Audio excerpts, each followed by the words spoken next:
I'd like to call to order the regular meeting of the Board of Directors for Vallecitos Water District and stand for the pledge. I'll lead it myself. Ready? Begin. I pledge allegiance to the flag of the United States of America and to the republic for which it stands, one nation, under God, indivisible, with liberty and justice for all. Roll call, Diane. Director Ellithorpe. Here. Director Evans will be noted absent. Director Martin. Present. Director Sinella. Here. Director Hernandez. Here. Thank you. Entertain a motion to approve the agenda for 17th. So moved. Second. All in favor? Aye. Opposed? Very good.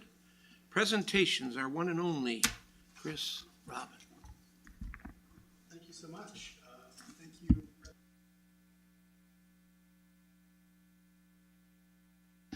The fourth annual Imagine a Day Without Water. It's part of the Value of Water campaign, which is a national campaign to support infrastructure replacement in water systems. And the team put together a video was shown on Facebook. It was available on Twitter, a shortened version, and also on YouTube. And the video was picked up by Brown and Caldwell. It was shared by 55 different people, agencies shared, including Aqua, San Diego County Water Authority, the City of San Marcos Council District 2, Sorrento, San Marcos Yoga, Dos Desperados, San Diego North Economic Development Council, and then some other water agencies. And we had a lot of fun with it. There's a few stars in the room in here, and we'll give it a look.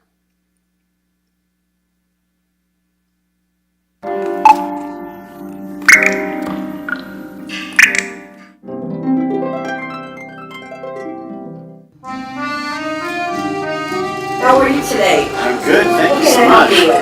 I just wanted the spaghetti. Spaghetti. Would you like something to drink? Sure, here's your water. Thank you. One spaghetti up. No agua. No agua. No agua. Come fare. Dinner and mangia. Mangia. Back to Sorrento. Come back to Sorrento. Ciao. Come on. 3, 1. Hold for 50 more breaths.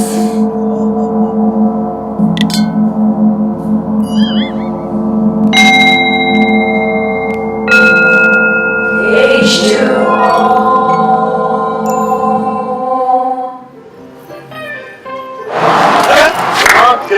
You can believe it?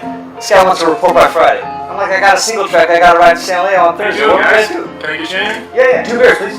Here you go, guys. Here's our award-winning Kolsch and our oatmeal stout.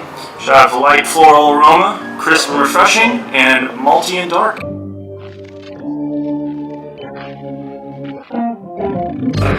Cheers, guys.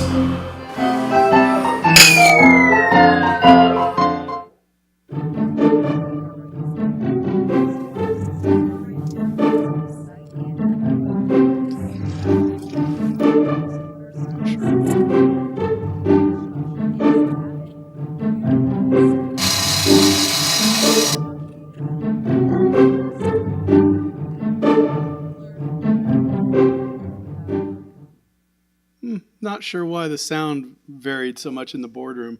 Plays fine on your computer, but on your Facebook.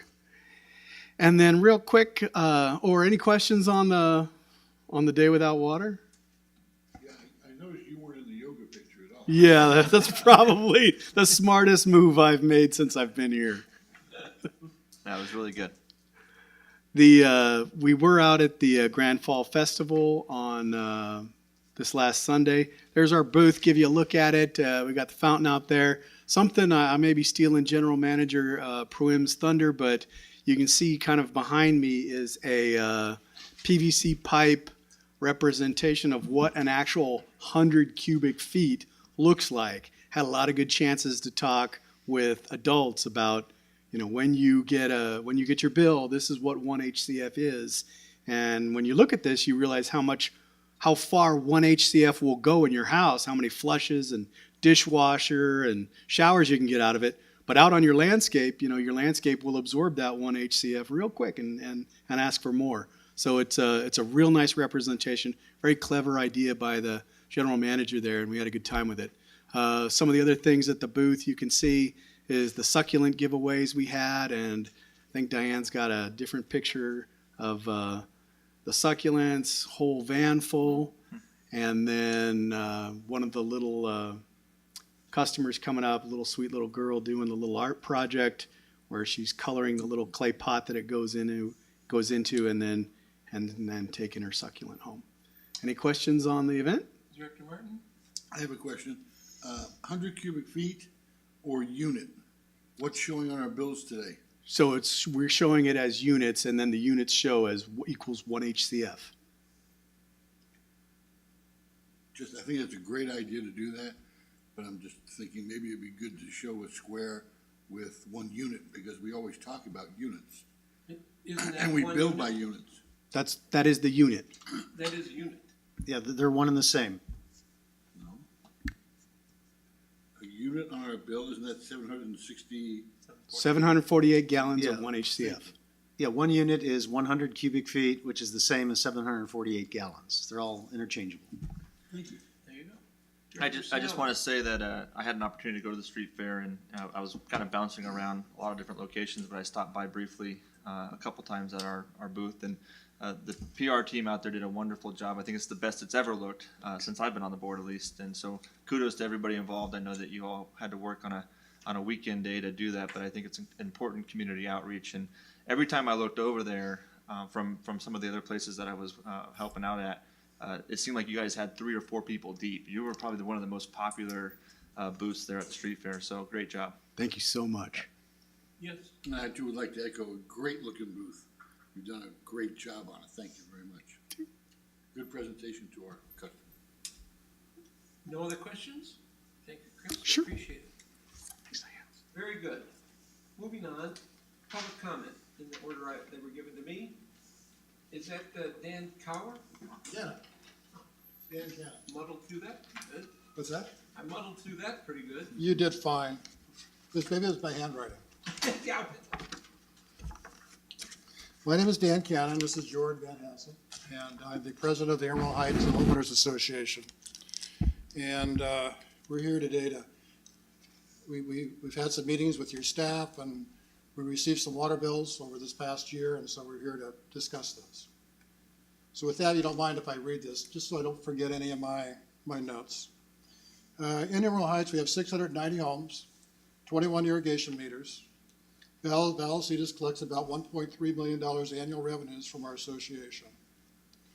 Emerald Heights has over 800 irrigation valves. We irrigate over 62 acres of landscape. This landscape was required by the City of Escondido Development Services and Fire Department as conditions of development back in 1993. Vallecitos also had their requirements of the developer. Water systems, reservoirs, water meter placement, sizing of meters, water lines, etc. Like most HOAs, our association has had a variety of board members and management companies over the years. Some good, some not so good. Management consistency has not been our strong suit. Many months back, we were informed of the new water rates that could result in over $100,000 increase to Emerald Heights. We were astonished. Apparently, we had received a notice of the increase in the mail, but we did not understand the impact. Like in the past, Vallecitos has passed on reasonable increases, and we were okay with that. But a 25% increase, we thought was ridiculous. We met with your staff to discuss the increase. They explained why, but why didn't those customers that are significantly impacted get a phone call or something else more than a letter in the mail saying, oh, by the way, we're going to have an increase, just like you did this last 2 months ago with the energy, and which ends up being like a $4,000 increase to us. But instead, we get a $100,000 increase without any notification, of which is 25% of our water budget for our landscape. Our main issue is a tier 3 pricing. 21 meters, 12 of those historically go over here, tier 3. Our staff recommended that we swap, your staff recommended that we swap 4 2-inch meters for 4 1.5-inch meters, and that can result in a savings to us of about $20,000. We asked for help to provide this service. I've been told by a number of local agricultural users in the district that they've been helped out in the past when needing this type of service. Your staff said that they'll get back to us. They came back with the answer no. That we don't do this work at this time. The district has the equipment and qualified personnel to easily do this type of work. And if the Vallecitos technical staff could help with to prepare the meter change-out applications, all this work could be done versus leaving this in the hands of unexperienced homeowners and management companies. We're not used to doing this type of work, guys. This is something that we don't do. And all of a sudden you come back to us and say, well, you need to go out and do that work. Go find a contractor. And by the way, once you fill out come down here, find yourself an engineering firm, fill out an application. I mean, that's not something homeowner associations are used to doing. So $100,000 increase, $1.3 million in annual revenues from our association. Wouldn't this be an appropriate customer service task? So there's one question. Okay, Vallecitos easement agreement. As mentioned, the district has a reservoir in Emerald Heights along with an easement for access. In the letter that I handed out, which I'll hand out at the end, in the easement documents, it states Vallecitos is responsible for the maintenance of the road, including weed abatement. Again, we met with your staff and requested district to participate in slurring the access road and perform some brush management along the access road in case of fire. We were told that they would only do this on a one-time basis. Why, we asked? Please put, we would request, please put this on your maintenance schedule. Not on a one-time basis, but, as needed. And I would imagine that as far as the access roads getting up to the water tank, I would think that you would want that water tank available during any type of emergency. To get your staff up there and to be able to do the telemetry and other types of work that's necessary up there at that time. Lastly, we have an emergency access gate at the north end of Woodland Parkway. It is only used during emergencies and keeps others from accessing Emerald Heights from Mesa Rock. It also assists in keeping vehicles away from the water tank and its facilities. The district has been the only user of this gate after 23 years. Request the district also add that gate to their maintenance program. And on a side note, okay, take all that back. We'll go back to something else on your agenda tonight, which I read. I see that South Lake Trails is on your agenda. The trails are ranked as the #1 recreational amenity in the Wall Street Journal and CPRS, California Parks and Rec Society. And I would hope that you guys would support those trail connections up in South Lake for the city of San Marcos. So with that, I have that. I have some letters for you guys. So Harvey and Mike, is that your mom and dad? That is. All right. And John and Nick? Yep. Neighbors.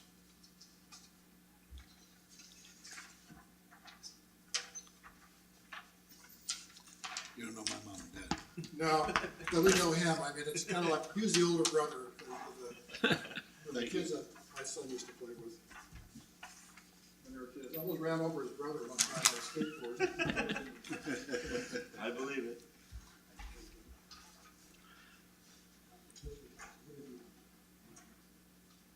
Robert? Well, Dan, as this is just a public notice, we can't take any action on this, but we'll take a look at it, see if we can't get this. Oh, question. It sounds like you've interacted with Oh, staff, yes. so I'd like to at least hear staff's perspective on this. Yeah, It's so, been a while ago, and go ahead.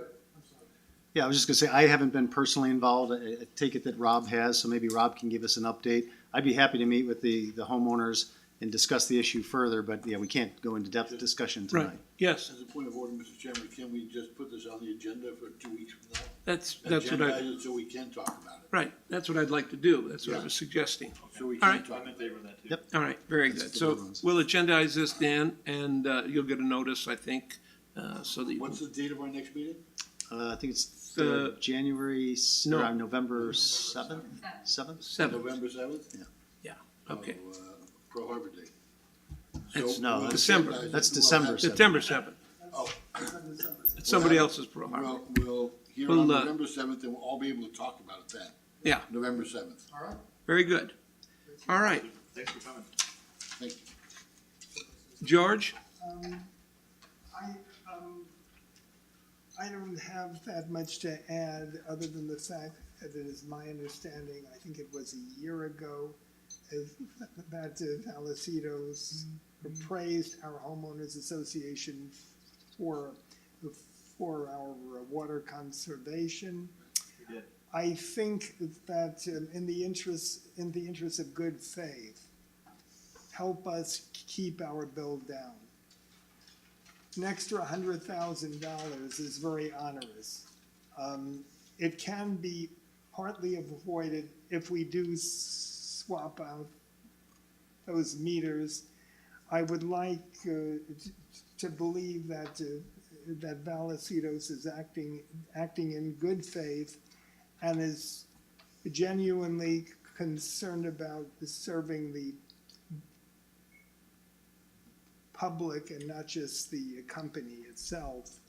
And the other thing is, as far as the access road is concerned, let's face it, it is in the easement agreement. We only use a very small portion of it. I understand that the access road, about 90% of it is used by Vallecito. We feel that Vallecito ought to help us pay the cost of maintenance as well as brush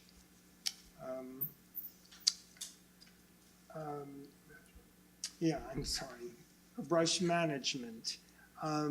Again, a contract is only as valid and only as good as the parties involved in it.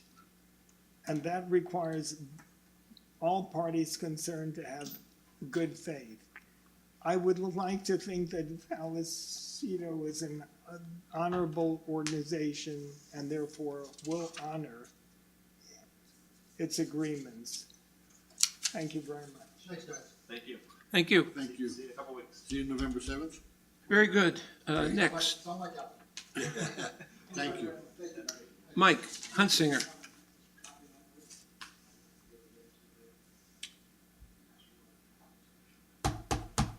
Mike, You're using up your time. you're on the clock.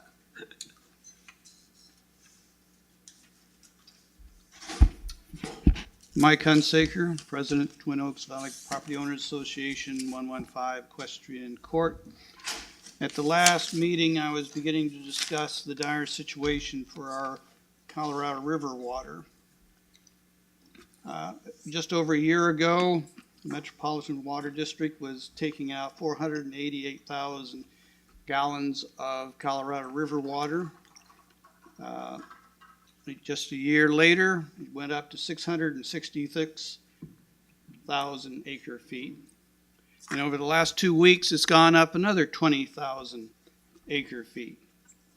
To keep the Lake Mead Reservoir up, to avoid national implications on shortages, Lake Powell has been being drained as well as Lake Mead because the water just isn't there.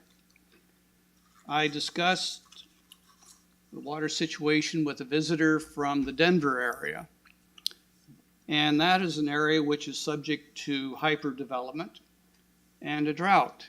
It is just a little ahead of us in that regard.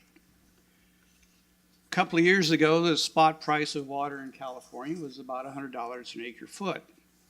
Went up to $700. Now we're looking at almost $2,000 an acre foot. In Denver, it is now $40,000 per acre foot.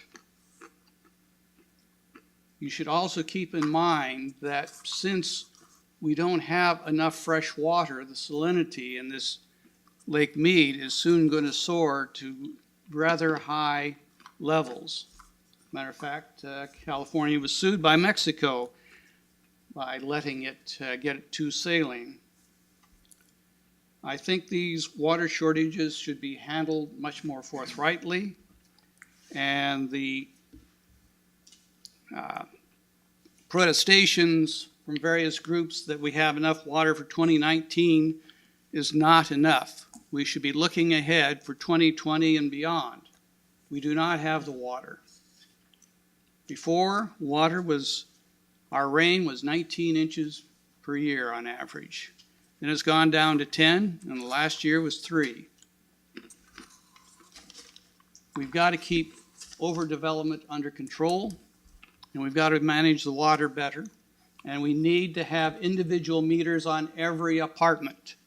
I've been hitting this again and again. I also like to thank the Golden Door for their successful drive for getting signatures, 117,000 signatures in 20 days. Thank you. Very good. Entertain a motion to approve the consent calendar. Second. There is a motion and a second. All in favor? Aye. Opposed? Very good. Action items 2.1.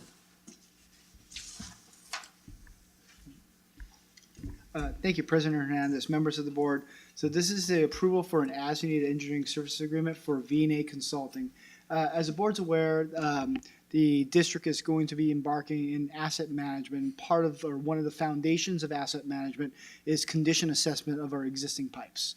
So V&A has got a lot of experience with the emerging technologies, which is the in-pipe tools that have been used throughout the state and in other states, with actually putting basically a tool inside of a pipe and measuring the location, the amount of metal, the fatigue in the metal, the density of the metal.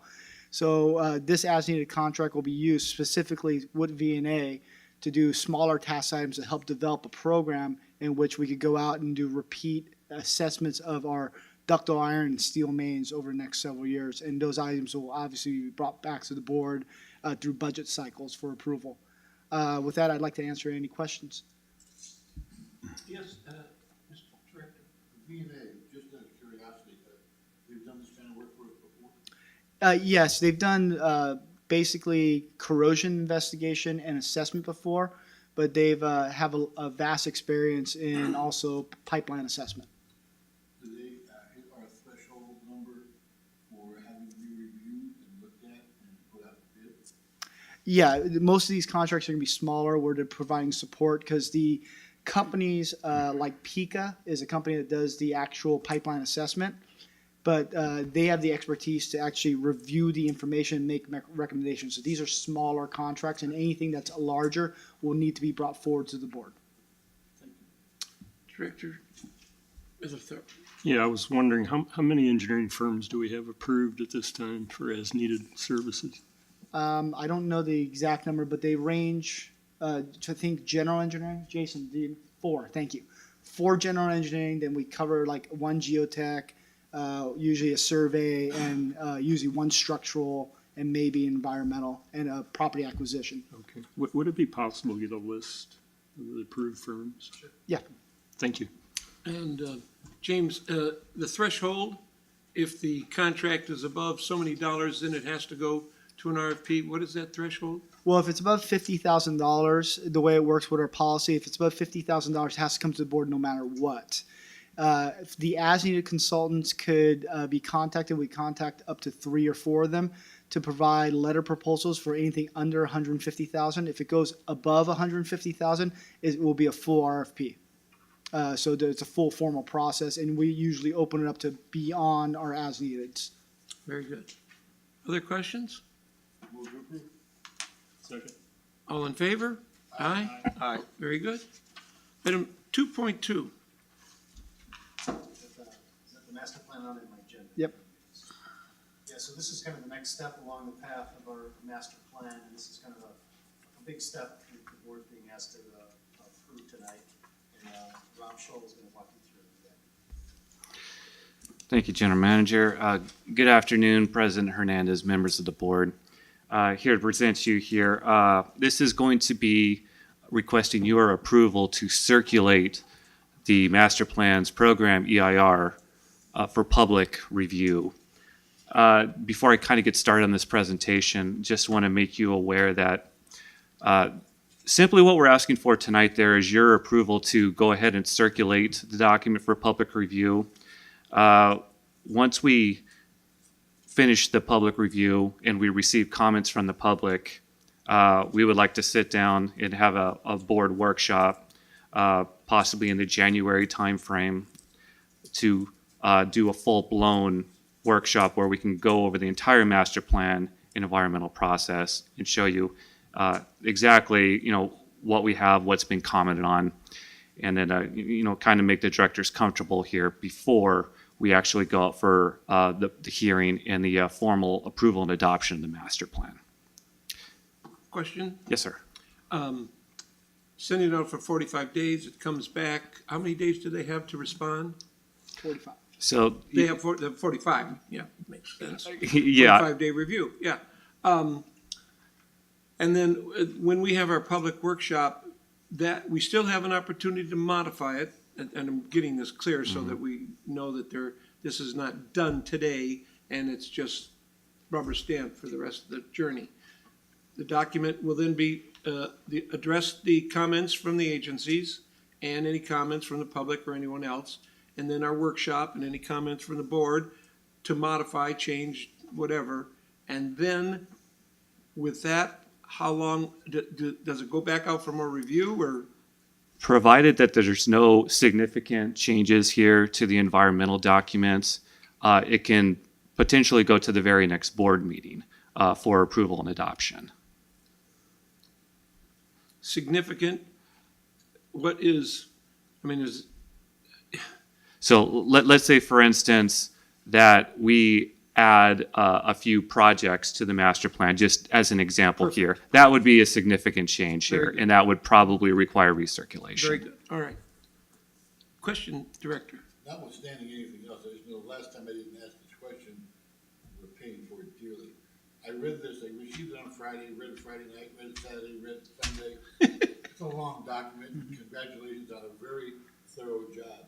I couldn't find anything in there that said we're not going to have water. The last document that went through you, I believe, was questionable, at least the first time around. This document here says we got plenty of water. From everything I can see, that's what it said. We have no problem. So what you're probably referring to, Director Martin, is the Urban Water Management Plan. And that document's purpose is to address water supply. Now, the master plan, it will talk about different potential water supply alternatives that we can focus on or we can investigate in the future. But this planning document doesn't get into the actual water supply situation. Do we have enough water? That's for the Urban Water Management Plan. This document will tell us what do we need to do to meet the potential demands of our customers in the future. That was my understanding as I read through it, but I wanted to double check just to make sure. Very good. Any other questions?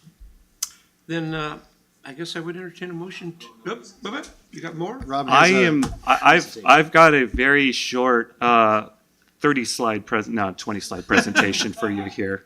But I am going to go through this quickly unless the board has questions here. If you let him make his motion, it would have been a shorter presentation. Yeah, really. But you've done a lot of good work, so let's see what it is. Yeah. Next slide, please. Okay. Luckily, I got the remote right here. Yeah. Okay, so this is where we are in the environmental process. So if you remember back in November of last year, the board approved us to basically circulate the notice of preparation, which focuses on the content of the document. Basically, we go out for public, we ask them, what do you want to see in the master plan before we actually put it together? Now that we've actually put the document together, we put it back out to the public so that we can ask them, is this addressing everything that you want it to address? And then, like I said, we'll probably be, let's call it the February, March range here. That would be the time that we would open it for a hearing and ask the board for approval and certification of the documents. So real quick here, I'm just going to go over the master plan. Just to summarize, the goal of the master plan is this is our roadmap. This is our document that basically allows us to plan for development in the future. We're going to identify infrastructure issues that potentially could exist in the future. We're going to identify potential projects to remedy those situations. And then as an extension of that, it's also setting the foundation for the capital facility fee study, which will happen soon afterwards. Just to let the board know, to remind the board, we don't make the rules when it comes to land use. The land use is done by the agencies, the cities, and the county that's within our jurisdiction here.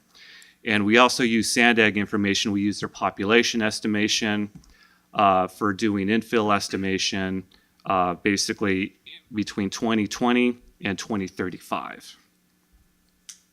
Yes, sir. So you guys have already, can you go back to that last slide? Absolutely. So you guys have already engaged these different agencies, the county, the cities, and SANDAG? That's correct. And do you typically engage SANDAG on these types of things? Yes, we do. We do engage all these agencies on every master plan. We're required to use the actual adopted land uses at the time. So our cutoff date was the June 30th, 2014.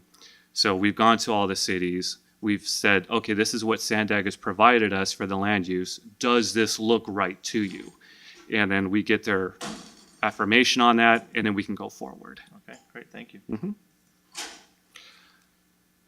So once we have the land use information, then we collect the duty factors. And what duty factors are is that's your average water and wastewater demands here for each of your land use categories.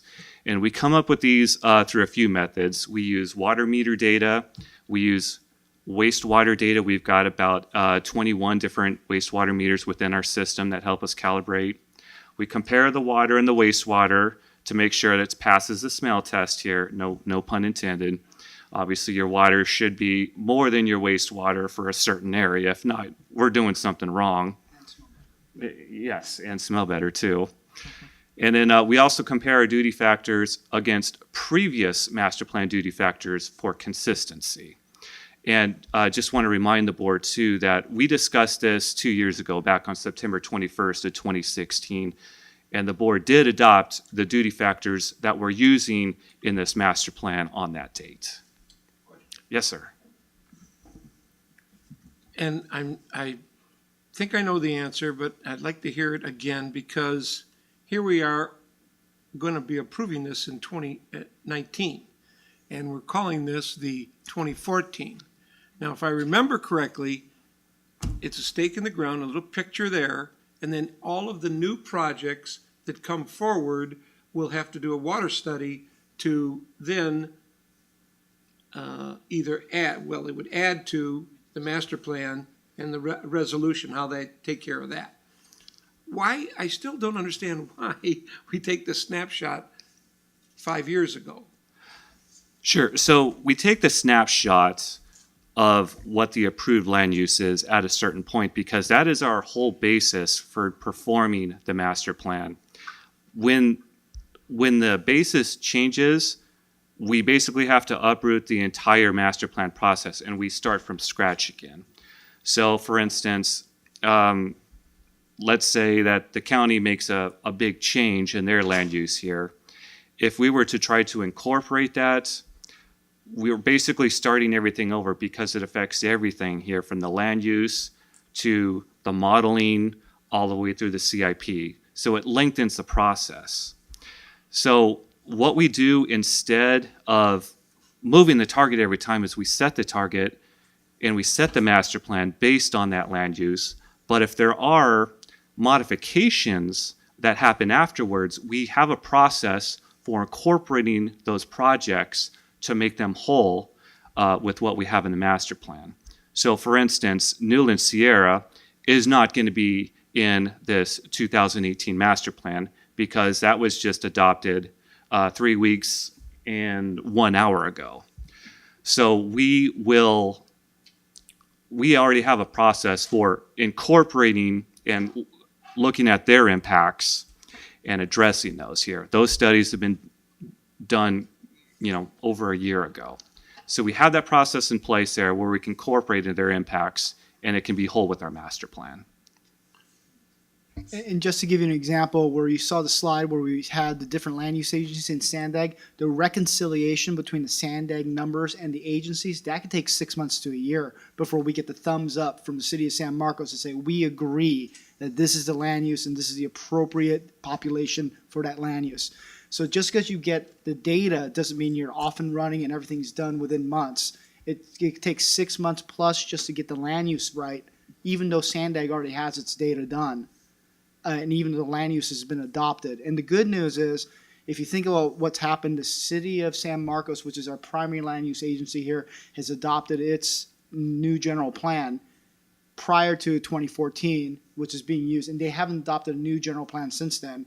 And the county of San Diego finally adopted its general use plan, I think updated from 1980 something, just prior to 2014. So we're using the latest land use adopted plans in this current master plan or this draft master plan, and all the subsequent changes in special planning areas are being addressed through our water sewer studies, as Rob mentioned.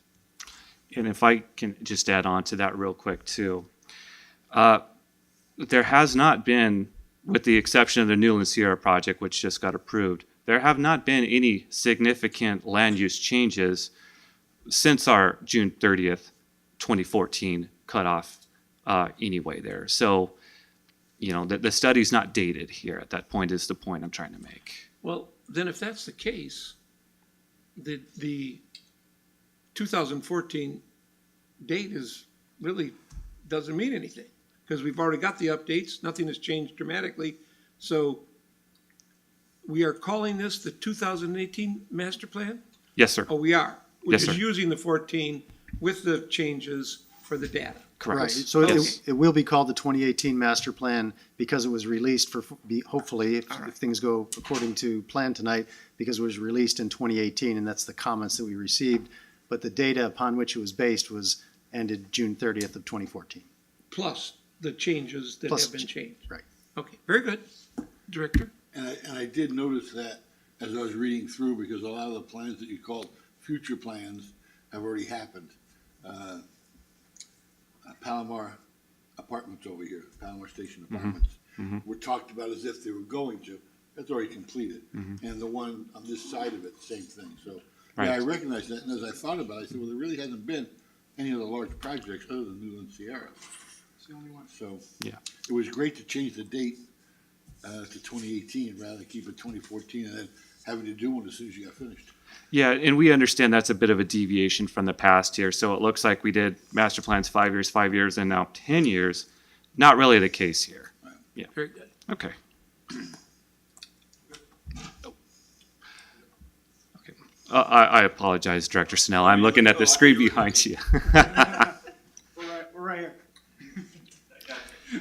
Okay, so what you're what you're seeing here is this is a comparison of our duty factor on the water side, and this basically compares what our proposed 2018 master plan, how it compares with previous master plans.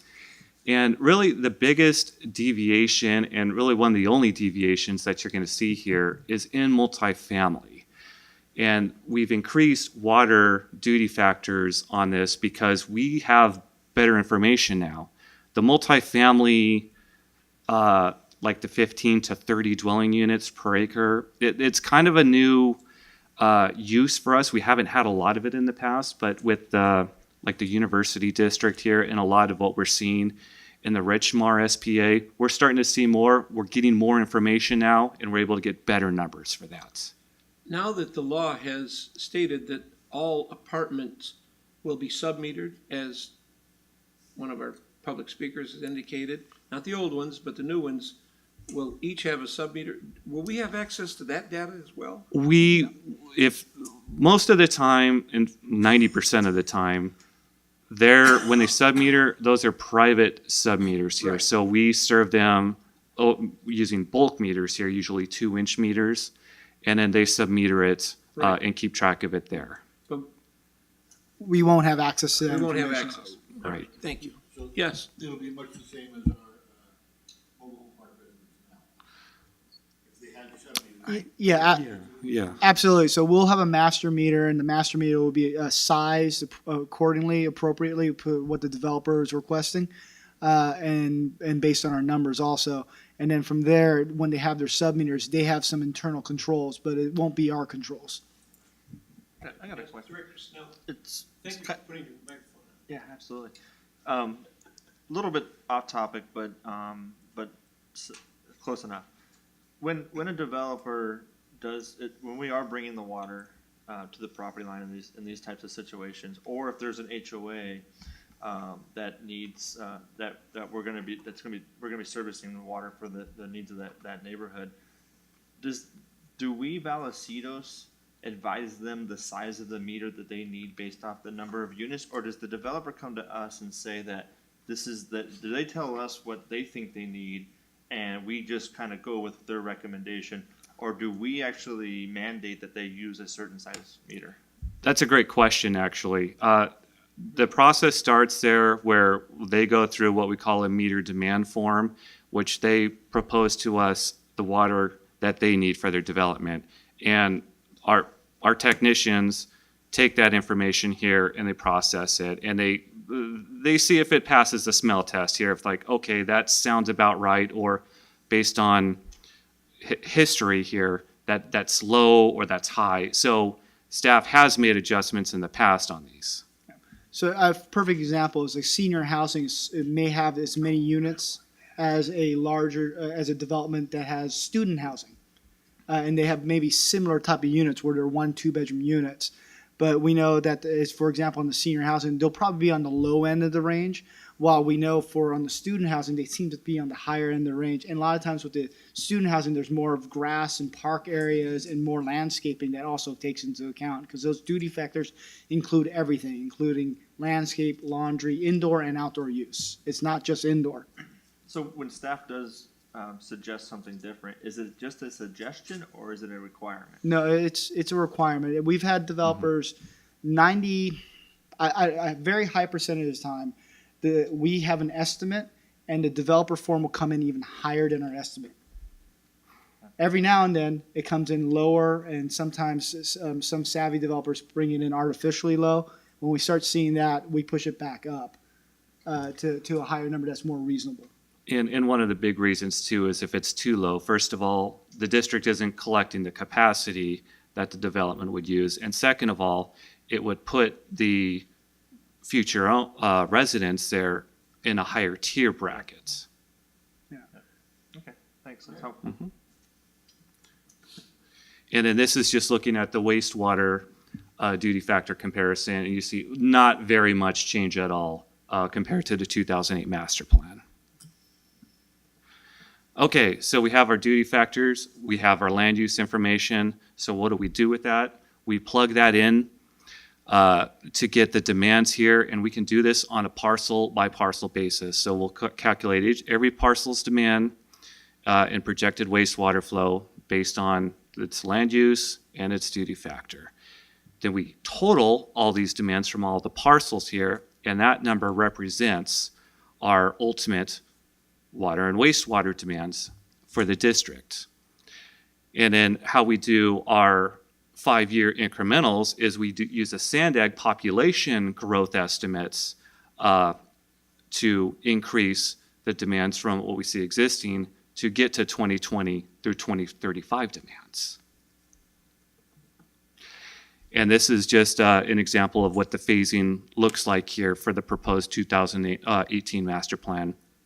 So phase 1 includes everything up through 2020, and then goes all the way through phase 4, which goes up to 2035. And then phase 5 is what we call ultimate.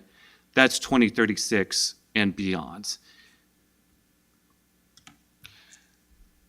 So we take our total demand data. What we do is we plug it into our model. Our model is GIS based. We take all of our infrastructure information, incorporate it into the model. We take all of our water and sewer demands, and we can also put that in the model. And what we'll do is we'll run under different demand scenarios here. It can be existing, it could be a minimum day, it could be ultimate, it could be a peak summer day.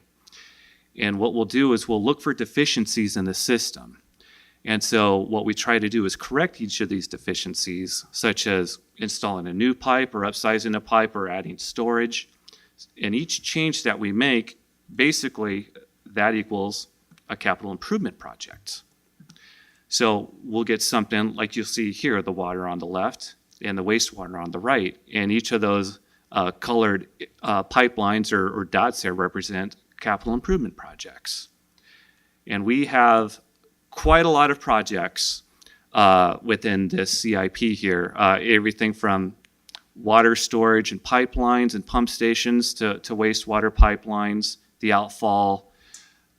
We have one lift station replacement proposed, and of course, wastewater treatment as well. This is how it breaks down here for each of those. We're at about $253 million total for the capital improvement, but do keep in mind that this is including everything from phase one all the way to ultimate here. And you'll note here with this slide, you'll see the lion's share of the expenditures are in the 2036 and beyond phase here.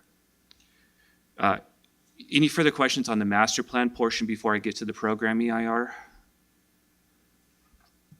All right, I'm gonna keep moving then. Okay, so the program EIR, the purpose of this is when you do a master plan here, you do need to study its environmental impacts here per CEQA. And that's what this does. The program EIR looks at your CIP from a 30,000 foot level here. So very, very programmatic, very high. It does not get into project by project details. That's for a tiered document further down the road. But it does want you to look at significant impacts that we could see here from a lot of these projects. It wants you to identify any ways that you may be able to avoid or reduce these impacts. And I want you to look for alternatives that could avoid or eliminate these impacts as well. So what this program EIR, it's like a pyramid scheme here. So you got the program EIR on top here. And then as we do individual projects that are mentioned in the EIR, each of these will have their own tiered environmental projects, like a M&D, for instance, that'll come off of it. And so like I mentioned here, 30,000 foot, very high level. We're looking at cumulative effects here, and these are just some of the things here that we look at. And what we find here from this program EIR is that it proposes mitigation measures so that any of these items here, any impacts that we can have can be reduced to a level less than significant. So just real briefly here, like I said, November of last year, the board approved that we release the notice of preparation, which gets the process started. We had about 9 comment letters on the notice of preparation. The majority of these were from different agencies, just making sure that we cover this, don't forget that here. We did get a couple letters though from Latham and Watkins in regards to, well, mostly about the supply scenario, and I think we covered that there. So, oh, yes, sir. We received 9 comment letters from our notice of preparation. So this is prior to us actually constructing the environmental document. So the notice of preparation process is basically, what do you guys want to see in this document that we're about to prepare? That's the intent for it. Yeah, what we're trying to avoid is completing an entire environmental document and then somebody come in at the end and say, hey, you didn't look at something in particular. Right. So this initial notice of prep just says, what do you want us to look at before we start preparing the document? So were there 9 items or more that you needed to show that you hadn't shown before? I guess I'm asking, were any of the comment letters, were they all valid? Or were they not valid? Or did they result in any action? Yeah. Well, a lot of the comments here that we received, like City of San Marcos had some on water quality. They want to make sure that where all of our projects are going to address water quality issues, which are like, yes, of course they are. They're standard boilerplate things like that typically. The Latham and Watkins, that was a little bit different. They were more targeting a specific project that isn't incorporated in the master plan, by the way. But they also wanted to look at water supply. Do we have enough water supply? And that's not the intent of this document. So something like that would not be addressed. So you covered 2 letters so far, Latham and Watkins in the city of San Marcos. What were the other 7? So we got some like the San Diego Archaeological Society, they commented on it, the California Department of Toxic Substances Control. A lot of these have boilerplate letters that they send us saying, hey, just make sure your document includes such and such and such things here that are important to us. Were there any non-boilerplate other than Latham and Watkins? I got them right here, actually. And thank you. As Rob's looking at this, we just as a reminder to the board, the notice of prep process is a required process through CEQA. And usually in most of the letters that you get is just a standard boilerplate letter that says, hey, since you're doing an environmental document, look at air quality. Make sure that if you dig, you're considering archaeological finds. Make sure that nothing's running off into live water streams or beds. Make sure water quality is good. They're all things that we would normally do in a document. So at this point, we're asking primarily other agencies, but individuals are allowed to comment too. What do you want to see in the document? And most of the time, the standard boilerplate is stuff that we're putting in the document anyway. Okay. And I guess what I'm asking is that when we approve this, some point in time we'll approve it, I'd like to know what the responses were from the general public in a synopsis. Latham and Watkins, this. I don't want to read the whole thing. It's just I'd like to see what kind of results we get because I don't know. I believe the intent of our workshop that we're going to have with the board is to go over what comments and how we address them specifically, because we'll have more breadth of comments now that we have a document to review on. Yes, they agree we addressed it, or no, they feel we should move further. James is right, and that's one reason we can't pin down a date for the workshop because it'll depend on how quickly we're able to respond to the comments that we receive. Right. In the 45-day period, and Rob will get to this near the end of his presentation, but comments are going to be due like mid-December, I think. So that'll give us, we're shooting for about a January 9th workshop. That'll give us about a month to look at the comments, respond to the comments. If we haven't had a chance to get through them all yet, we may delay the workshop. Great, thank you. Is there a response to the response? Once we make the response, send it back? If they don't like it, can they respond back? They absolutely can respond back there if they don't like it. Mm-hmm. Very good. Okay, so this brings us up to where we are now here, where we've produced the document now. It's in draft format, and we're ready to solicit input from agencies on the actual document. And we're going to ask them, okay, now that take a look at our document, tell us if this is covering what you want it to cover, or what I should say is if it's not covering that, let us know. That's the idea here. So what we're proposing here is a 45-day public review. It can be as short as 30. It can be 60 days or longer if you want it to be. But for an agency our size, for a project of this size, staff felt that 45 days was probably appropriate. So, yes, sir. So will this be sent to all 9 of the individuals, agencies, whatever that have provided comments? Will they have an opportunity to review this? Absolutely. Including the law firm for the Golden Door? Yes. Yeah. So all those agencies and individuals and firms that did comment on the notice of preparation are included on our distribution list. Okay.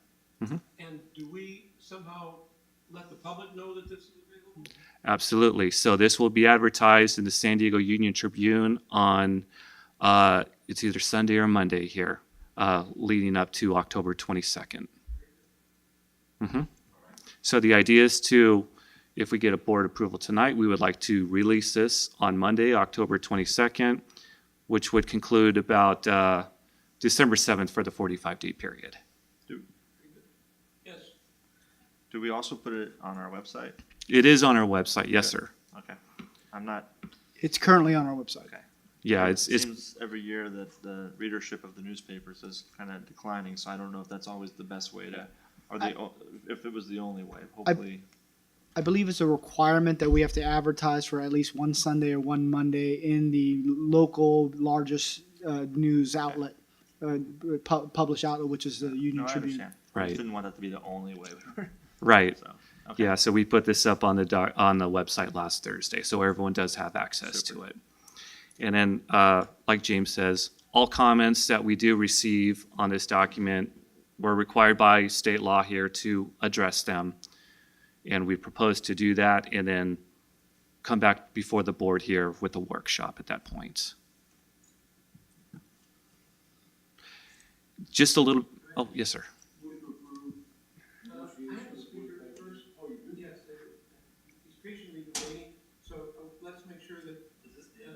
Presentation from the staff is done? Almost.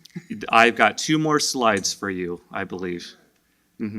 So this is just, I know. So this is just a quick history of the master plan process there and what we've done so far. And this is the remaining schedule for it too. So this includes a proposed, it's going to include a public workshop here on November 14th, which is required by CEQA. We hope to be back before the board, like the general manager said, around January 9th. And then if all goes according to plan, we could be back up here as soon as February. And I'd love to answer any questions the board has. Any questions? Very good. Love to answer. We have one public speaker, Mike Hunter. It's because he's sitting down.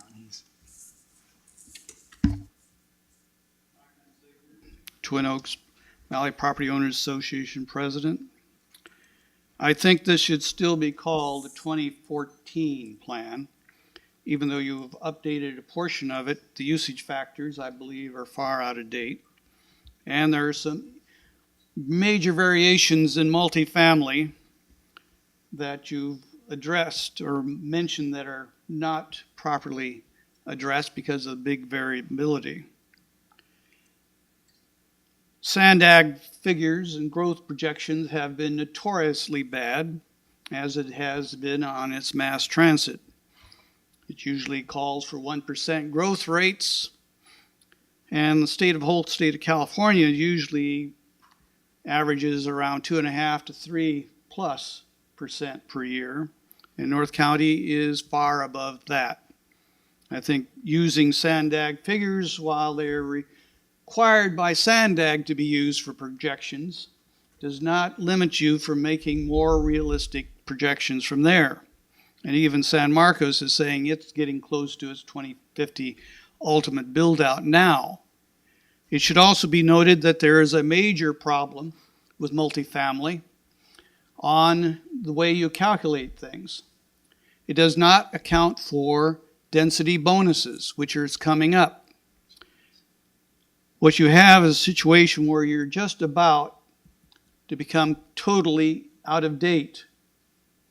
Another problem is that there's more agricultural land uses that has been changed.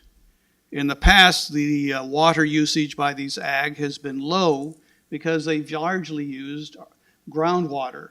That's disappearing. And the new additional land uses for ag are increasing, and they will be almost entirely out of VWD. Further, Mayor Desmond has let the cat out of the bag. He is for marijuana cultivation. Yes, he has. It's an UT interview. And the city of Lemon Grove had a quote $30 million mistake in its budget, and its number one way to balance its books is to grow marijuana. I think all of these factors should be carefully considered, and a lot of these studies that you're talking about are incremental studies for new developments, and they won't necessarily be involved or integrated into a modified plan.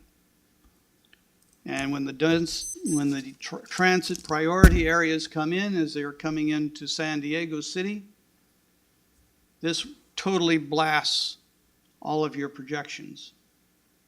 And it's the question is whether or not you will update when it is totally out of date. Thank you. Thank you. Yes, sir. Are we done? I think we're done.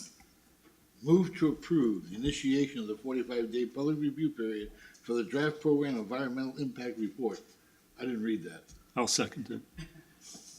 I don't see this as a resolution, so I think it's it is a resolution? We're good. All in favor? All in favor? Aye. Aye. Opposed? Very good. 2.3, professional service agreement for groundwater basin study. Hooray. Yes, sir. Thank you, President Hernandez, members of the board. Turn this on. As the board is aware that we've been looking since 2017 at the possibility of evaluating of groundwater as a potential water resource for Vallecitos Water District. Kind of a brief date timeline. Back in September of 2017, the district worked with RMC, now Woodward and Kern, on basically evaluation of the groundwater. How much groundwater do we have, and in what avenues or opportunities do we have to use it? Basically, we're looking at three main things from a scope. Is really irrigation with groundwater for non-potable reuse, basically storage and blending for recycled water. Alternative two would be a potable supply to construct a groundwater desalter plant. So we get the groundwater, treat it, and then put it into our potable system. And the third one is in conjunction with the Encina plan, use groundwater basin recharge with advanced water treatment from Encina, and then take it out and distribute it as a water source in our area. With that, we went through the different scopes, and the original scope, as the board may recall, was in the $500,000-$600,000 range to actually map and figure out what our basin yield is. We've pared down that scope to now looking at these alternatives, the possibility of what the cost would be to develop this alternative, and the amount of time, restrictions, law, legal, and also regulation obstacles that would have to be overcome for each of these alternatives, funding sources, and basically with those assumptions moving forward to getting kind of a cost per acre foot. So this way, the intent of the study is to lay out for the board to make a decision on if one of these alternatives is viable to pursue, how much time, money, and effort it would take to actually see this alternative all the way to the end, and what the potential cost of that water would be. So that's essentially the scope and synopsis. We came to the board back in December of 2017 to award the contract on this pared down scope. At the time, the board wasn't comfortable moving forward, and we basically punted it to the new fiscal year, which we're currently in.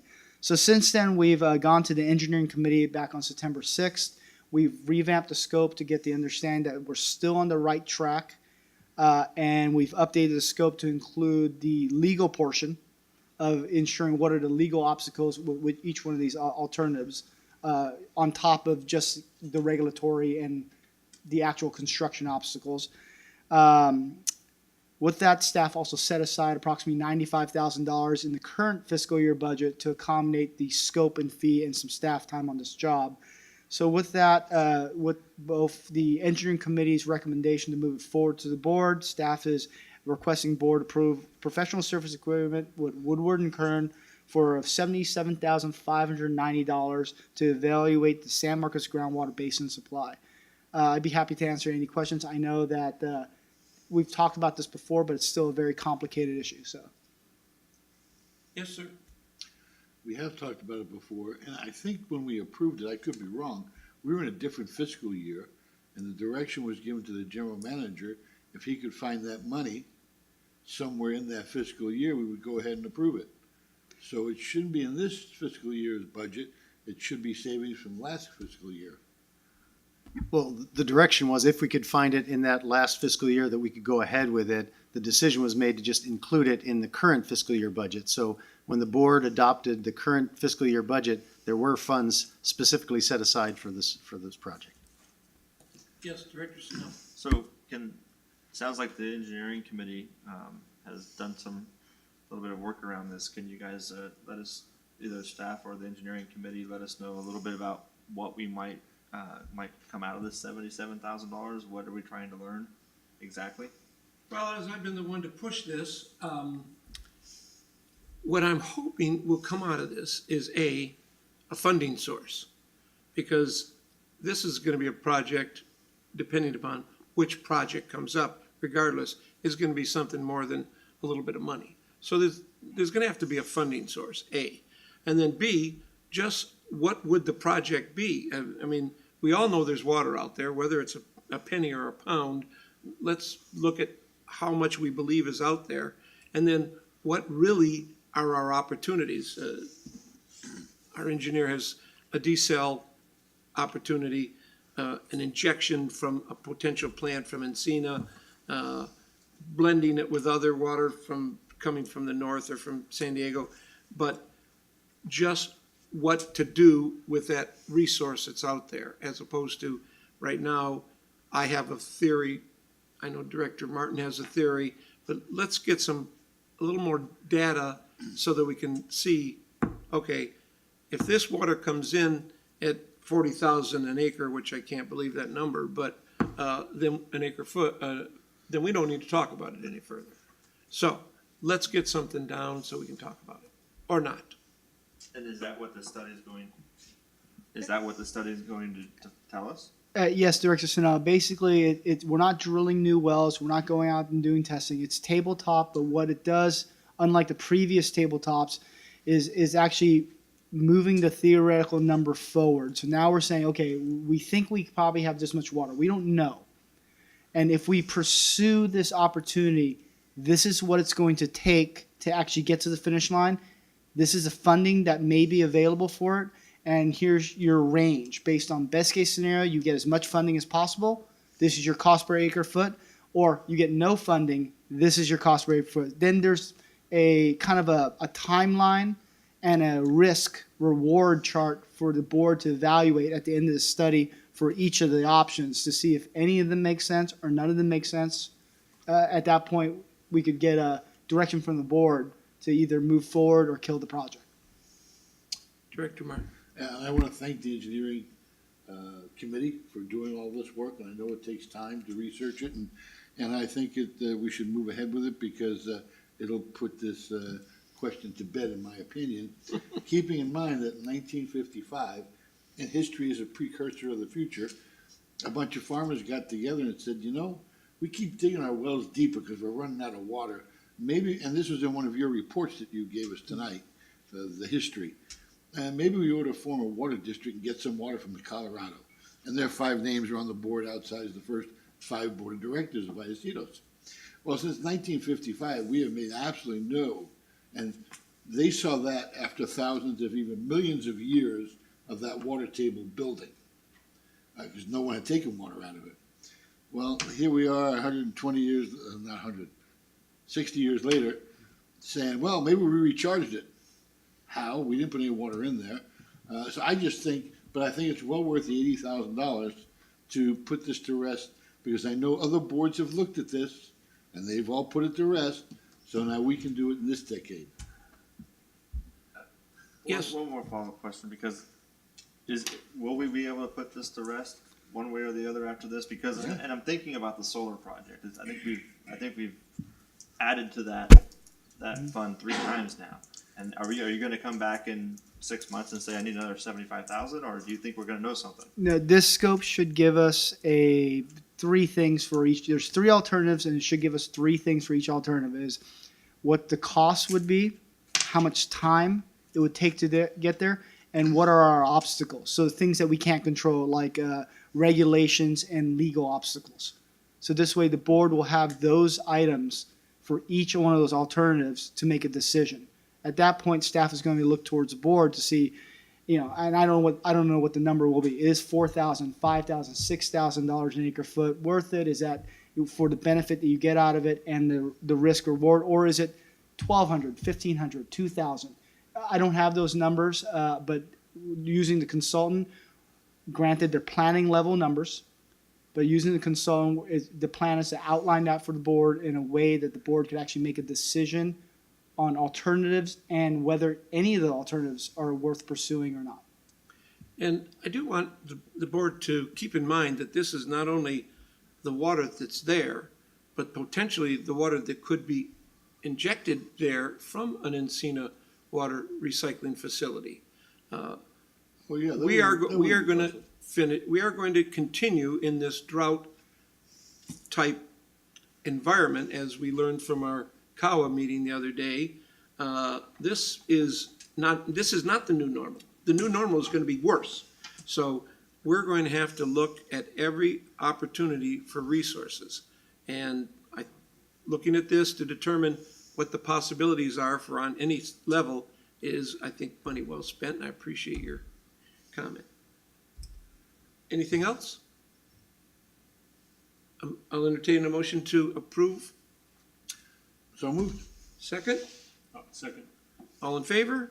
Aye. Thank you very much, board members. All right. And that was the groundwater basin 2-3. Oh, another friend of mine is coming up. 2-4, South Lake, the lease agreement.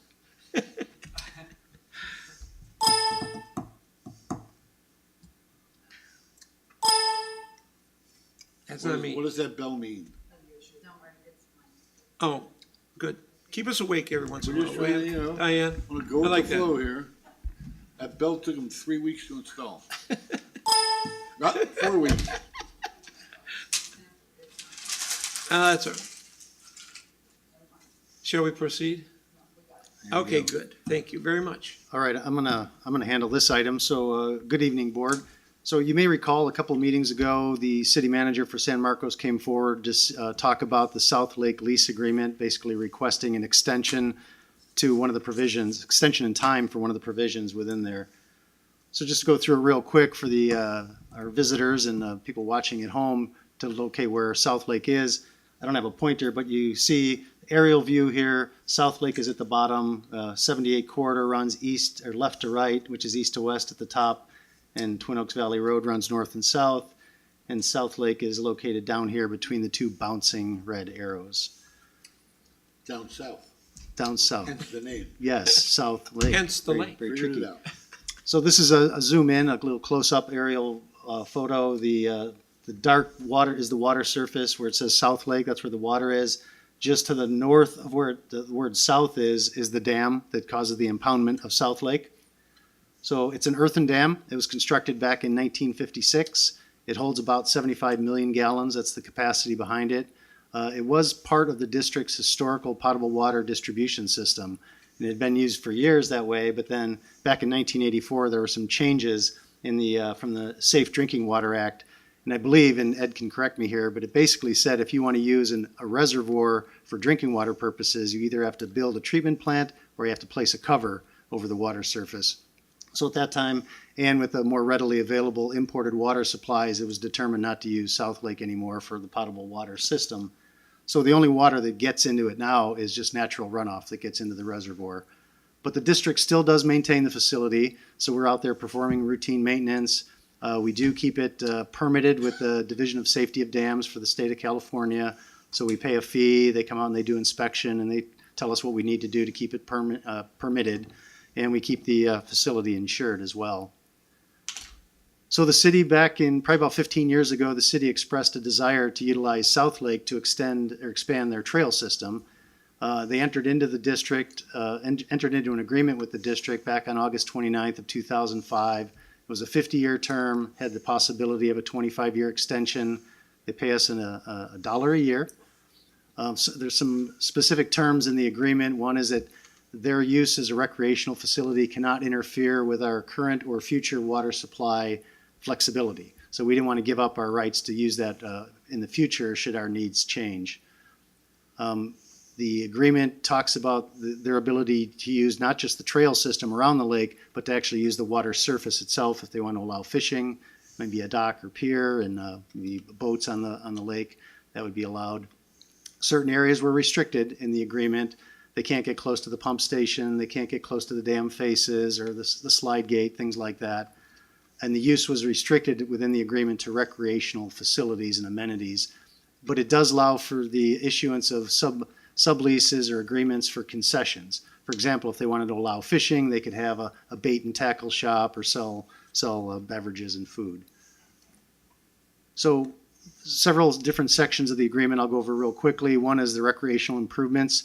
The lease does require that the city develop a recreational development plan that would specify the improvements that they're requesting to construct out there. That development plan would require district approval. The lease currently said that the improvements were supposed to be operational by December 31st, 2010, but we did have a subsequent amendment that extended the deadline for the improvements until December 31st of 2018.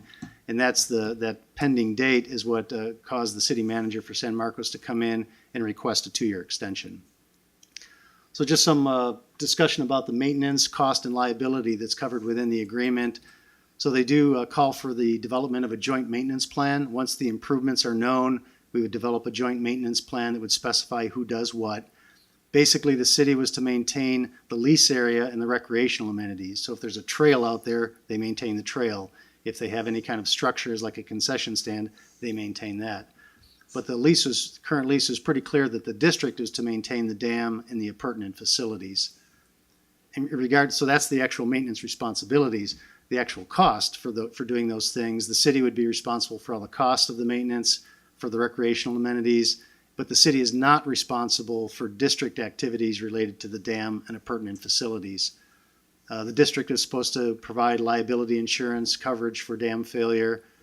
And in the last bullet under the costs, it says the parties are to share equally the cost of maintaining the dam and appurtenances, and I'll talk about that in just a second. Liability is pretty similar. The district is liable for damages related to the dam and appurtenant facilities, so the structural operations of the dam and the appurtenances that are in place to control water, impound water, and release water.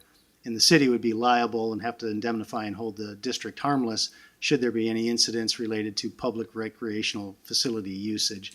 So for example, if somebody's walking along the dam crest using it as a trail amenity and they fall off and get hurt, if they went to sue the district, the city would have to step up and indemnify the district and hold them harmless.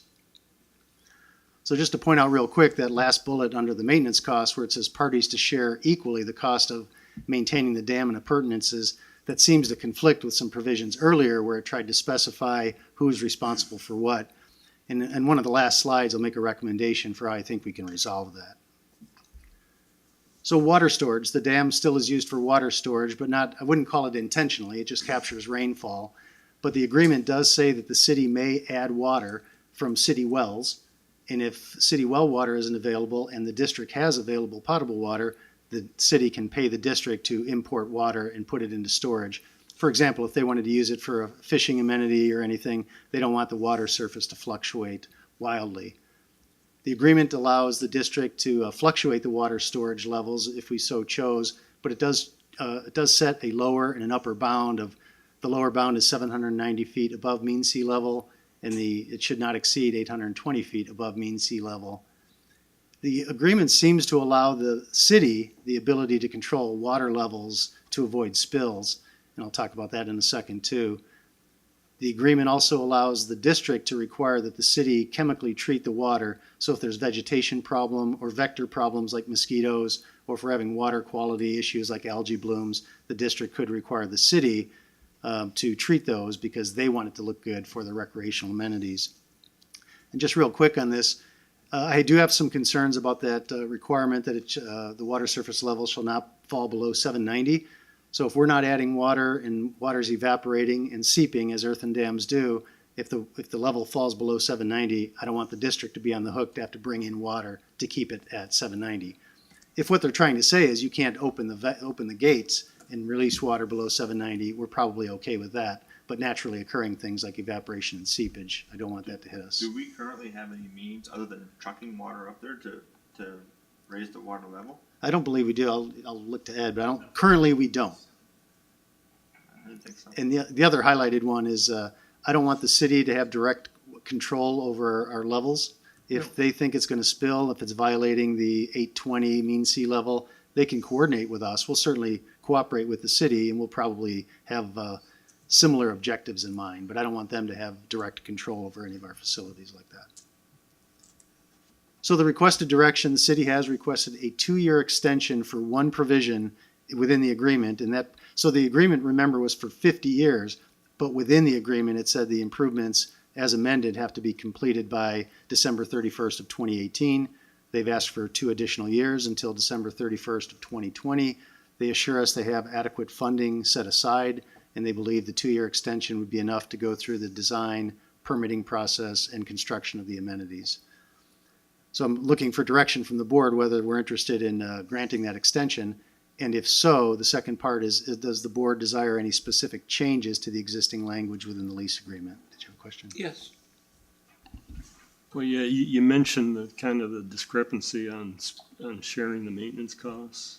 And so you said you might have a solution to that. So what would that be? Yeah, well, we'll talk about that in a little bit. So recommendations. So my recommendation is that we approve the city's request to grant that additional 2 years for the completion of the recreational improvements. And I have several recommendations for clarifying the lease language in certain areas. So first, the cost sharing, we need to get that cleaned up. And I don't have specific language right now, but I think it needs to be really clear who does what. If nothing else, we need to resolve any internal discrepancies within the lease agreement. I think it's fair to say that the district shall take care of its dam and the facilities that we'd have to maintain, whether there were recreational amenities there or not. And then the city should be responsible for the cost, liability, and maintenance activities associated with maintaining the recreational amenities in the manner they need them maintained to be utilized by the public.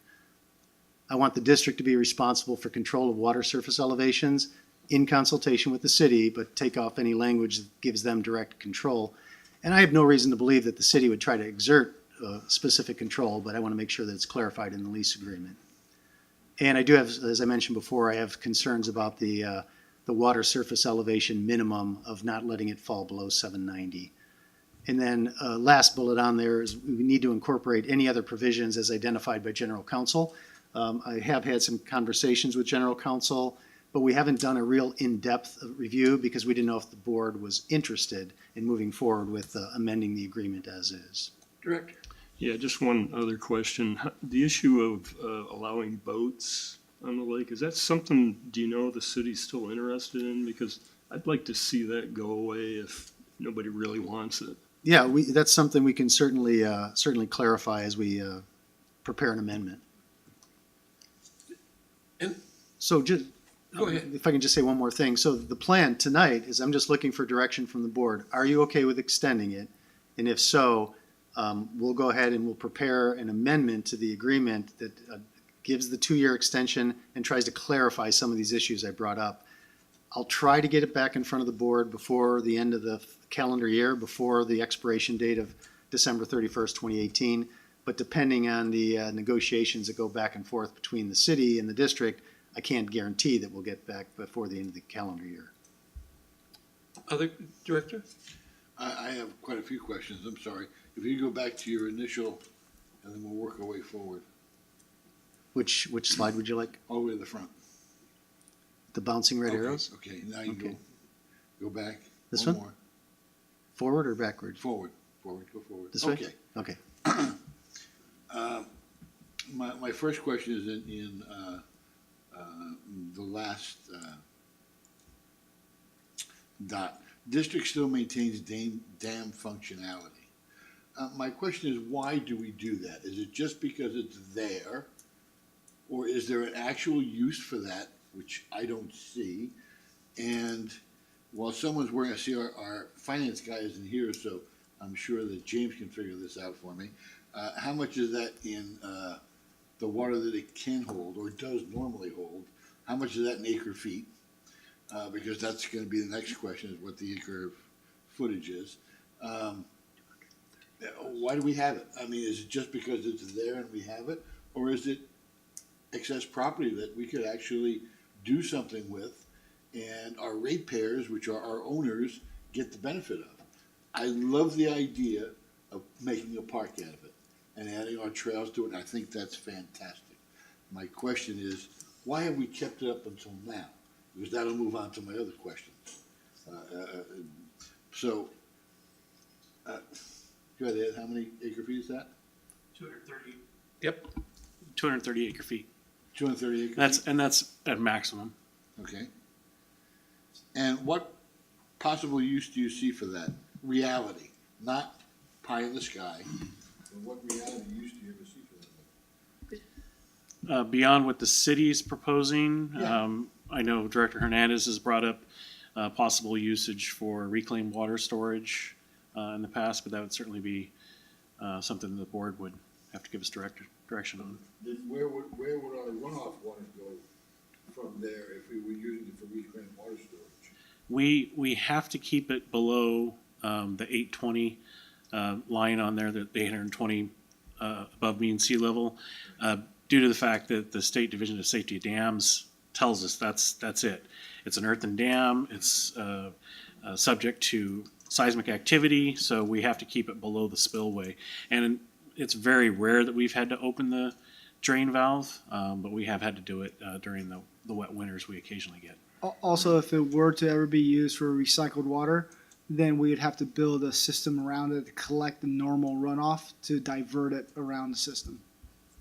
So my understanding, if we don't keep it active, if we don't do all the things required by DSOD, then we would be required to either remove the dam or we'd be required to place fill behind the dam to lower the impoundment area to a level below where the DSOD has jurisdiction. Both of those are very expensive, and if you remove the dam, then you've kind of eliminated future possibilities.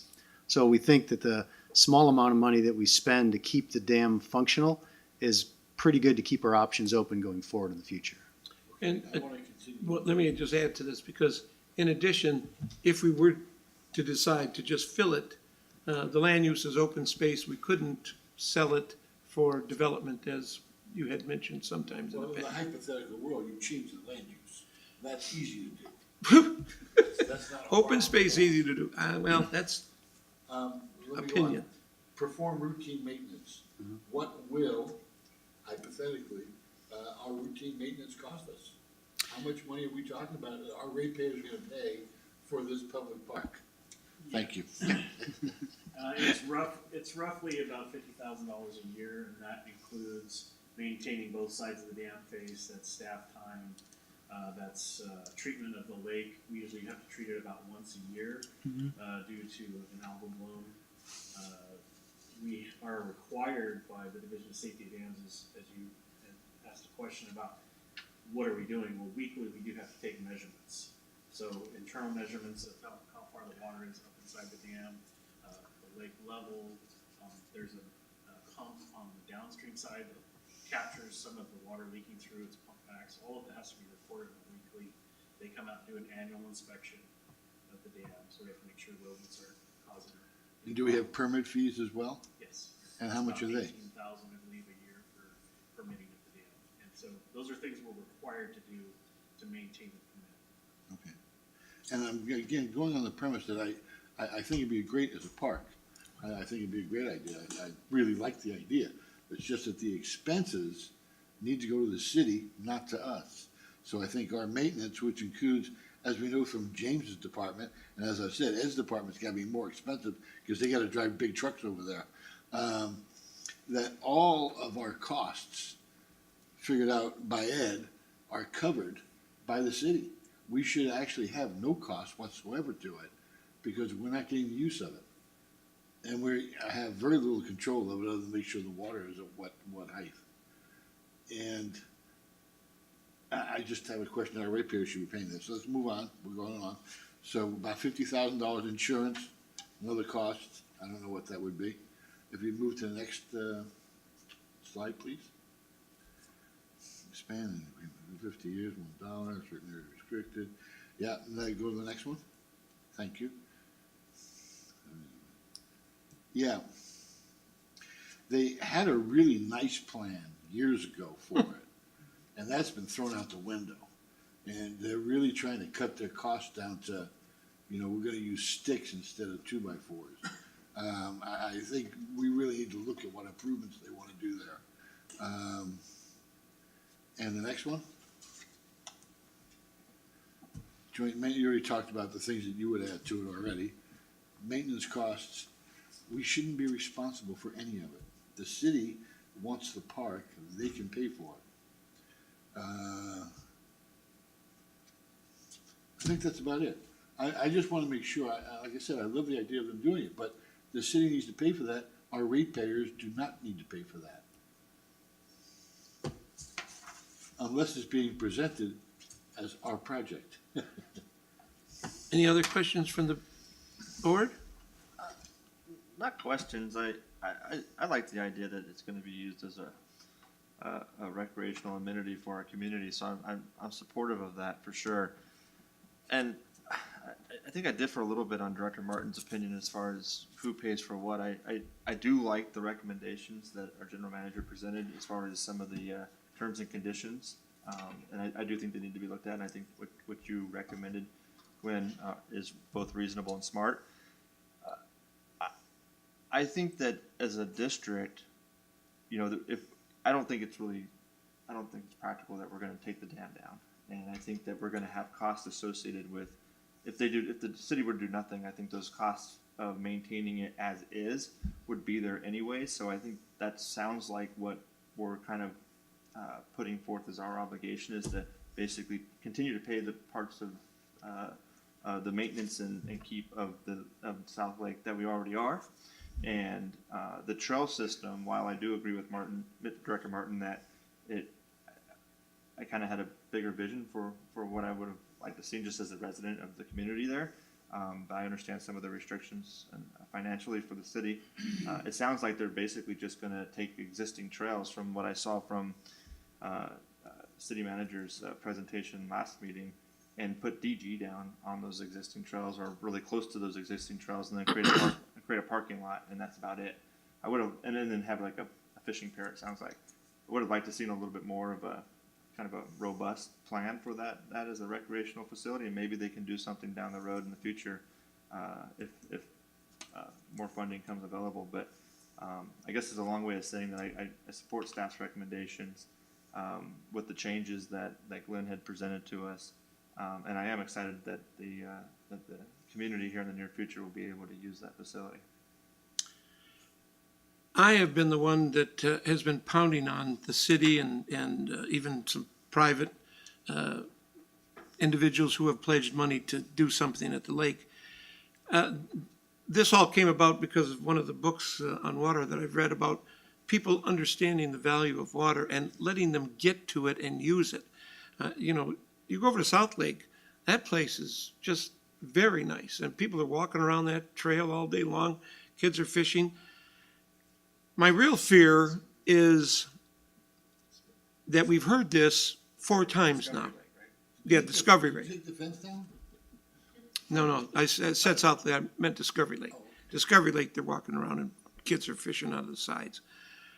My real concern is that the city has given us this thing, this is the 4th presentation.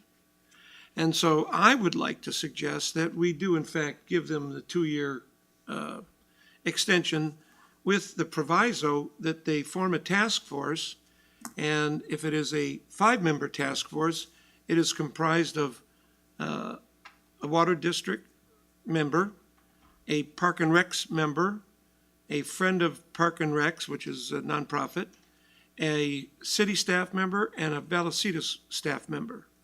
And if they choose to make it a 7, if 7 is a better number, then add a city councilman and a second water district member. So that, as you suggest, perhaps we can bolster their plan, but for sure, we can put a boot in their neck to get the damn thing done. Because personally, I don't see this as a priority of theirs. If this was a priority, they wouldn't have lost that $750,000 grant that they had, because I can't even imagine what happened. You're given $750,000 and for lack of doing something, you lose it. That's obscene. And that's what the story was that we heard.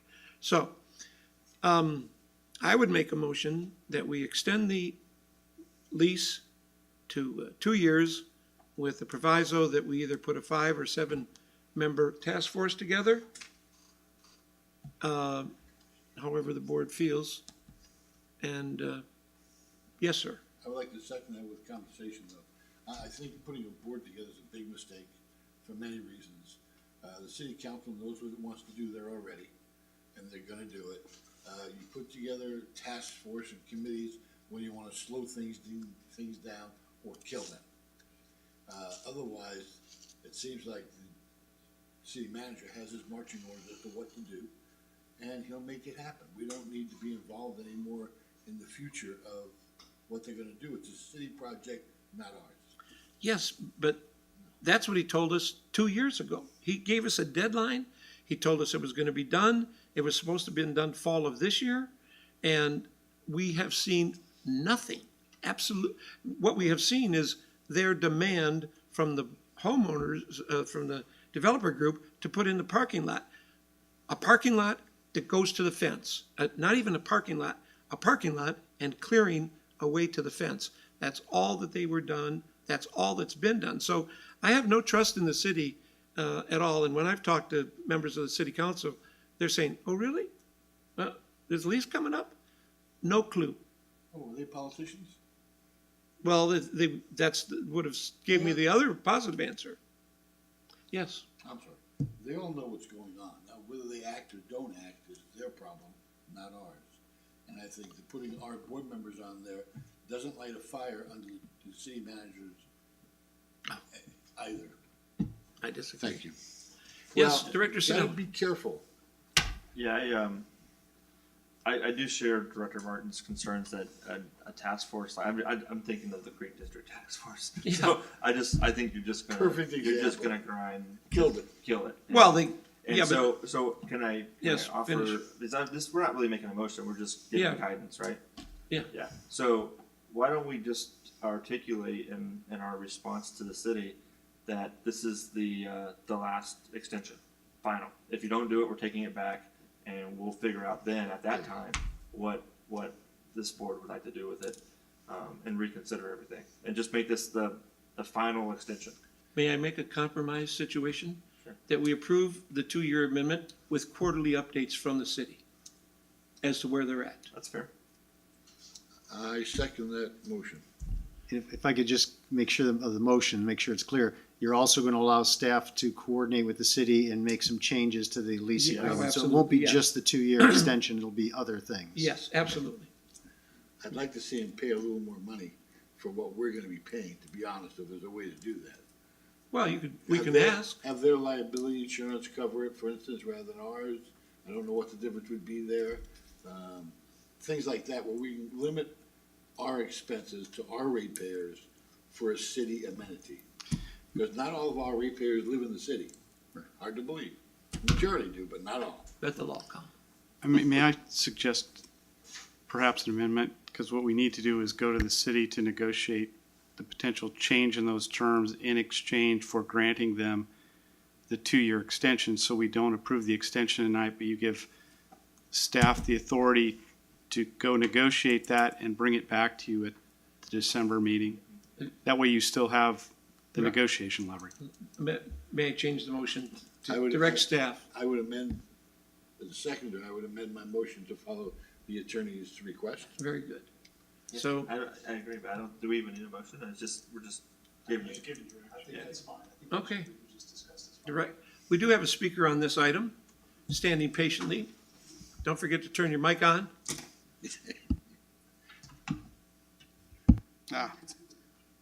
Okay, Mike Hunsaker. I remember the city plan for the South Lake area. And I remember also that it planned to use federal money to help build it. But under the requirements of the federal funding, there was a requirement that they couldn't do anything that would affect or destroy the trail system. I also remember a little later, Scaglione talking about reclaimed water and storage in South Lake and Lake San Marcos were the primary areas considered. GM Lamb mentioned that just a few feet of additional height would mean a tremendous difference in water storage. I don't like the situation where we have a very polluted Lake San Marcos right now suing us, and that becomes our only option. So I am in favor of having flexibility. I think one of the factors is that the city cannot accept funding which will preclude putting in an expansion of the lake. That's 75 million gallons? That's a huge amount. And sooner or later, we're going to have to start looking at saving stormwater. We're going to have to start looking at more of reclamation. And we're going to need storage. And that was where the South Lake discussion was offered as an alternative. And I do not want Lake San Marcos, which would be a real mess to clean up, to be used as a storage device. So with those precautions, thank you. Very good. All right, moving on. 3.1, General Manager. Yeah, it's got a few items. Turn that on. So last Friday, I did go to visit Padre Dam to tour their advanced water purification facility. I don't know if the board's ever had a chance to go there. It's located just north of Santee Lakes that they operate as a recreational amenity. So their advanced water purification plant, it's a pilot project that's constructed, and it's constructed by Padre, and it's basically to demonstrate the feasibility of producing water that would meet the regulations for indirect potable reuse. So ultimately, the plan is to treat their wastewater to recycled water and into a higher level, advanced water level, and then inject it into a lake. And then they would take it out of the lake and treat it and make it drinking water. So it was very interesting. I had seen it before, but this time I went there with the eye of maybe duplicating that here. I'm not proposing to the board tonight that we duplicate that, but I'm going to keep tracking the project and see how it goes. I really think those potable reuse projects are the way of the future. I think water supplies are going to be continuingly scarce. But to me, the most important thing is to track funding sources. So I'm going to see what money's out there. They got a $3 million grant. The construction was about $1.25 million, and the rest was used for programming and things like that. And I think they got almost 100% grant, so they did really well. So, and just a shout out to Padre Dam's GM and his Director of Engineering for taking me on the tour. I really appreciate it, and it was very interesting. Second item, just a reminder to the board, tomorrow there's an Aqua Region 10 event. The event is entitled Removing Barriers to Innovation in Water. And for any board members that are interested and have already signed up, I'll be leaving here about 7 o'clock. If anyone wants to join me, I'll just meet you out right out in front of the district facility here. It's up at the clubhouse on Lake Mission Viejo. So the event is from 9 a.m. till 2 p.m. So I leave at 7, get back around 4 or so. Just a couple water issues. Metropolitan is changing the water blend that they get. So as you know, we get most of our imported water. Most of our water comes imported either from the Colorado River or from a state water project up in the Bay Delta. All that water comes together in Lake Skinner, gets blended, and then it either gets treated at the Skinner treatment plant or it gets shipped in the raw water line down to various treatment plants throughout San Diego County. So at Skinner today, or actually as of last week, the blend that was coming in was 35% state project water and 65% Colorado River. They're changing it to 25% state project water and 75% Colorado River. So more dependence on the Colorado River, less on the Bay Delta area. It'll take about a month for that water to completely turn over. So the water in Lake Skinner will, over 4 weeks, convert to that new 75-25 blend. Colorado River water is has a lot higher TDS levels, a lot harder than the state project water. But I don't think our customers will be able to tell the difference because the percentage change is kind of small. And the other thing Metropolitan is doing up at Skinner is they're treating for quagga mussels. Quaggas are a little invasive freshwater mussel. It's originally from the Ukraine, but it's proliferating throughout the United States, and it's a prolific reproducing mussel. It goes everywhere, and it really causes impacts on the water quality and the food availability in the reservoir, as well as water operations, because they love to glom onto things like gates and pipes and screens, and it really affects the operation. So Metropolitan will be dosing higher with chlorine. It won't affect Vallecitos because most of what they do gets into the raw water system, and we're on the treated water system. So we're relying on the Skinner treatment plant, so all the chlorine issues won't really affect us, but some of our neighbors may be impacted by it. But just thought it'd be of general interest. They're still dealing with the quagga mussels. Yes. Well, I'll look at Ed for that one. No, they are receiving raw water from the water authority, but after it goes through their filtration plant, it will, our quality on the treated side will not change. The TDS will change, you know, as General Manager Perrin was saying, but we're already so far into the hard water scale that that change makes no difference to the customers. That's all I had. District Council.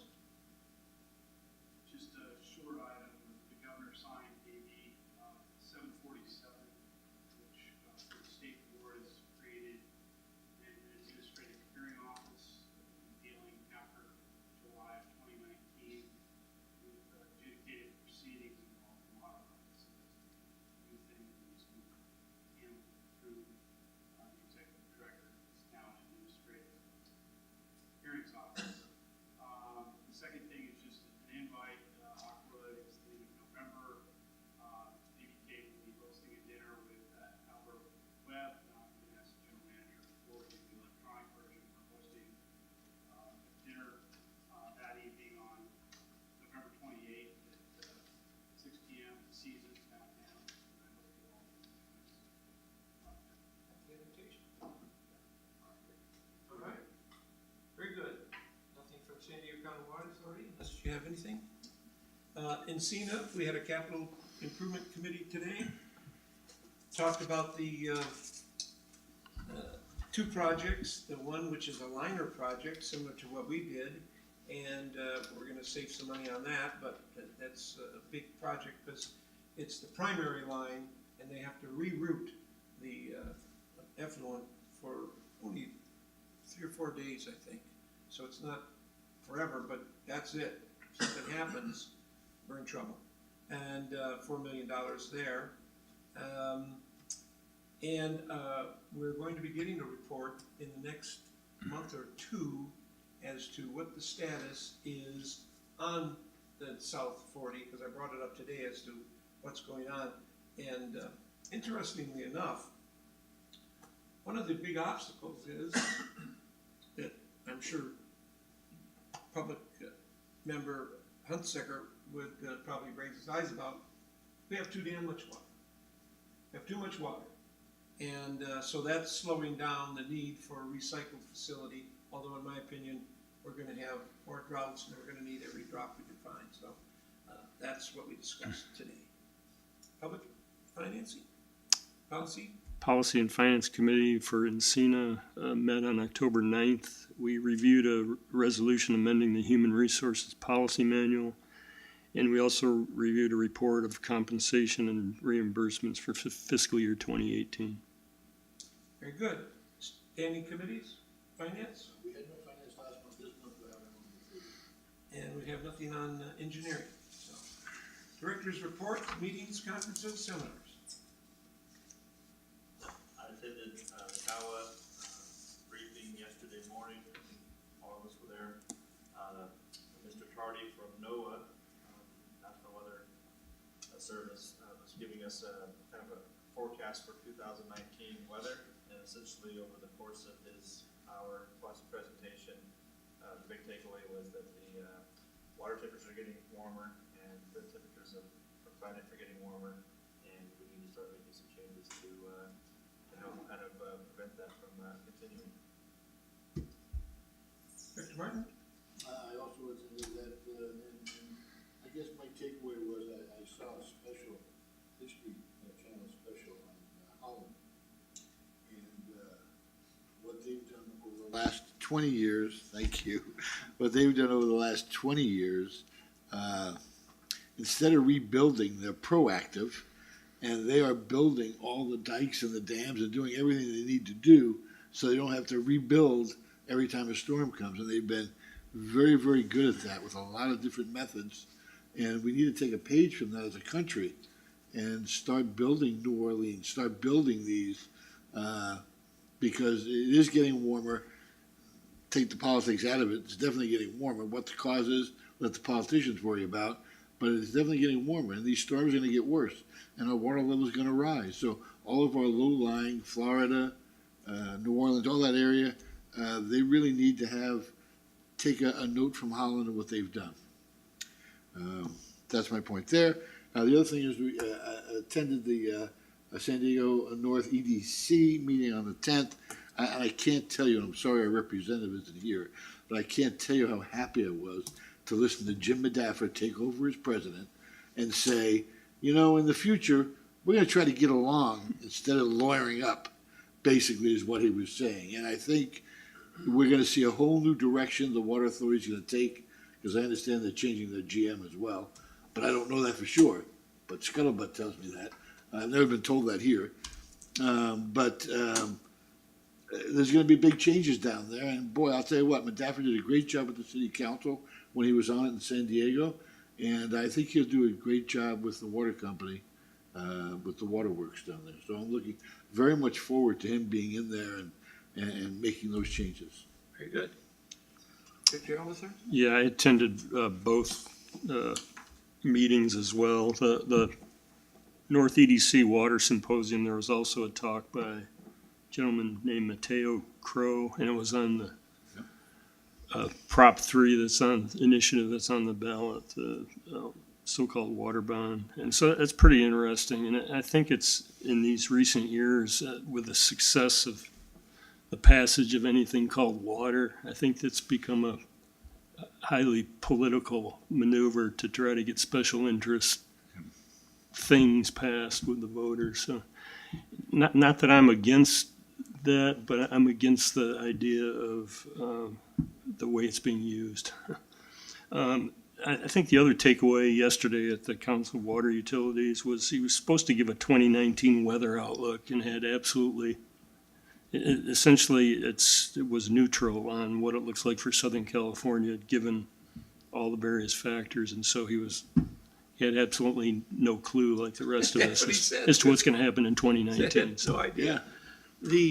I also attended, and what I got taken away was all this fossil fuel concern and smokestacks and exhaust, infinitesimal to creating this warming that's taking place.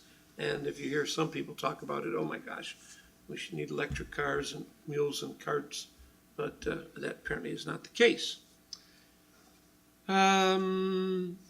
Future agenda items, comments from the board members? I have one. Next meeting, would you agendaize a critique of our AV system? Very good. Already plan to do so. Very fine. And Yes. I have one. Could you add from staff a little white sheet perhaps on what was going to be brought up on November 7th from the association, from the HOA, as to what staff sees as what happened there? Because they made a very strong presentation, but I didn't hear staff. So I want to make sure that staff has a presentation saying, we didn't exactly say that, or whatever did happen. Yeah, we'll certainly be prepared at the meeting. Were you asking for something in advance of the meeting or presentation? Okay. Just at the meeting to have something, something written down always helps me. So I'd like to see it in our packet. Yeah, along the same lines, I would like that too, because, and I don't know if I was following them correctly or not, but they were talking about a $1.3 million annual spend, and then they were talking about a $100,000 increase being a 25% increase, but those numbers didn't really pencil out. I was trying to do the mental math myself and I couldn't get there, but in my mind, what I think he was saying is collectively all their water bills are 1.3 million. The HOA component saw an increase of 25%. I think that's what he was saying, but we'll reach out to that. Thank you. Very good. Anything further? Nothing further? Let's go home.